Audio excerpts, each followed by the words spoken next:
La géolocalisation est-elle l'avenir de la communication? Gilles Barbier est le fondateur de TellMeWhere, un service de recommandation locale concurrent des pages jaunes, de Yelp ou de Foursquare.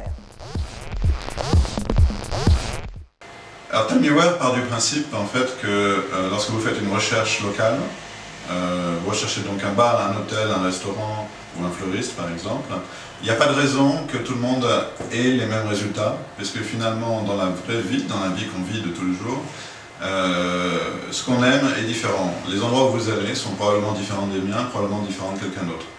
C'est des questions de goût, et donc on a voulu créer un moteur qui s'adapte au goût et au style de vie de tout un chacun.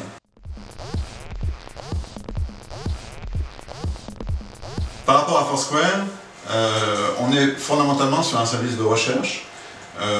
Par exemple, Foursquare ne permet pas véritablement de trouver un bar, un hôtel ou un restaurant. Il n'y a pas de composante de recherche.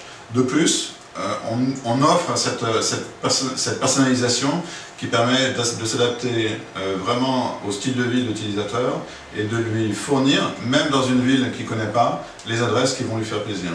Et ça, c'est une chose que Foursquare ou Facebook, par exemple, ne font pas du tout aujourd'hui.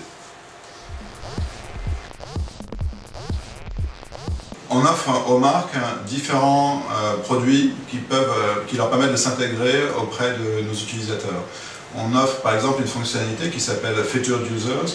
Ça veut dire qu'une marque peut être un utilisateur sur le TellMeWhere. On va pousser cet utilisateur auprès de cette marque auprès de nos utilisateurs. Et ceux qui s'intéressent vont s'inscrire. Par exemple, vous êtes la Fnac. Donc on va vous créer un profil de la Fnac.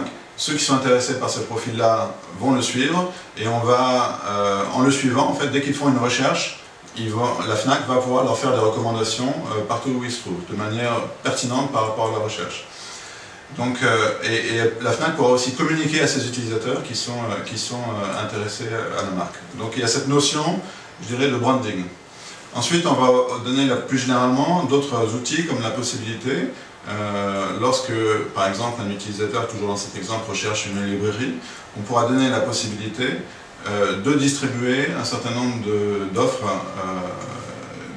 commerciales, vraiment au moment où la recherche de l'utilisateur est faite. Je suis dans la rue, je recherche une librairie, et là, à ce moment-là, on va pouvoir dire non seulement la liste des librairies, mais qu'en plus, si vous venez à celle-ci, à la Fnac par exemple, on va vous offrir quelque chose en plus. Et donc ça, évidemment, on va le monétiser auprès des marques, puisque fondamentalement, ce qu'on offre à ce stade, c'est du trafic, mais non plus du trafic online, c'est du trafic physique dans les points de vente. Ce type de service, en fait, permet de dépasser la vie online et de réintégrer toute cette vie numérique dans la vie de tous les jours. Et ça passe par le smartphone, qui nous permet d'avoir ces services toujours avec soi et de n'être plus obligé d'être devant un ordinateur, par exemple, pour y accéder. Donc on va pouvoir, la nouvelle révolution qui vient maintenant, c'est la possibilité en fait d'intégrer toutes ces composantes du numérique et du online dans la vie de tous les jours grâce à ces terminaux que l'on a maintenant tout le temps avec nous.